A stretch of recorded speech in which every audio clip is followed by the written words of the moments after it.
shumë rreth kësaj proteste, të cilën ditën e djeshme thatë se do zhvillohen në sheshin Skënderbej dhe përpara kryeministrisë dhe ju e keni deklaruar në fakt edhe kur u diskutua më herët që nëse Rama do e mbyll, nëse ju do fitoni zgjedhjet do ta hapni. I qëndroni këtij zotimi?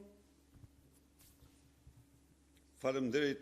S'pari një herë protesta e nxënësve, studentëve dhe trive para kryeministrisë me datën 15 do t'jetë protesta më e bukur, më madhështore që ka njohur pa Shqipëria gjerë sot. Protesta kundër censurës, protesta me të cilën çdo fëmijë i çdo moshe që kap smartphone-in përballet, bëhet luftar kundër diktaturës në mbrojtje të TikTokut dhe kundër censurës.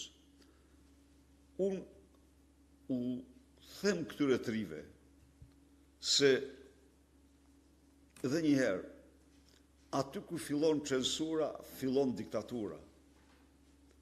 Ndaj dhe pavarësisht nga mosha e njom, ju me aktin tuaj pjesëmarrjen në protest bëj luftëtar kundër narkodiktaturës së Edi Rams, i cili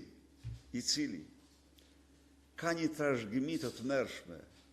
Babai i tij ka firmosur varjen në litar të Havzi Nels në 10 gusht të vitit 1888 vetëm për vargjet që ai shkrojti kundër babait të Edi Rams dhe miqve të tij.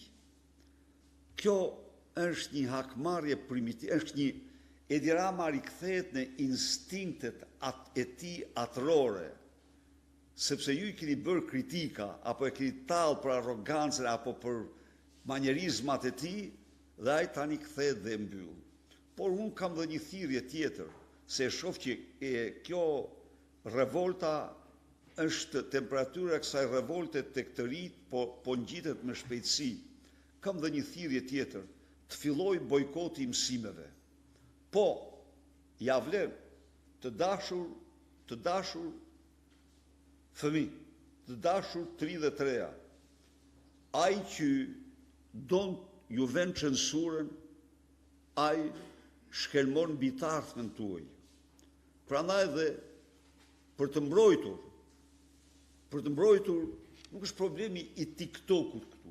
Edhe i TikTokut është problemi, sepse TikToku është një mjeti aktualisht më modern i komunikimit, por problemi i censurës, problemi është që një njeri pa asnjë tagër, pa asnjë ligj, kërkon vendos të varë në sheshin Skënderbeg TikTokun sepse e kritikoni ju me TikTok, atëherë ju keni të drejtë të filloni grevat.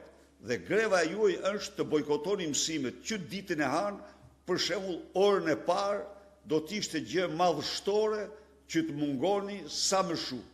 U bëj thirrje prindërve. Po, u bëj thirrje. Pse? Po kjo është normale. U bëj thirrje prindërve të mos i dërgojnë ditën e hanë fëmijët e tyre në shkollë orën e parë. Të paktën orën e parë, si një akt i betejës të fëmijëve tuaj për lirinë e shprehjes dhe kundër censurës.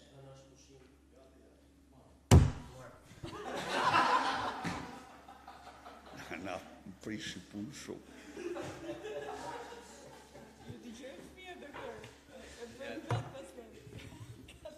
Atëherë ja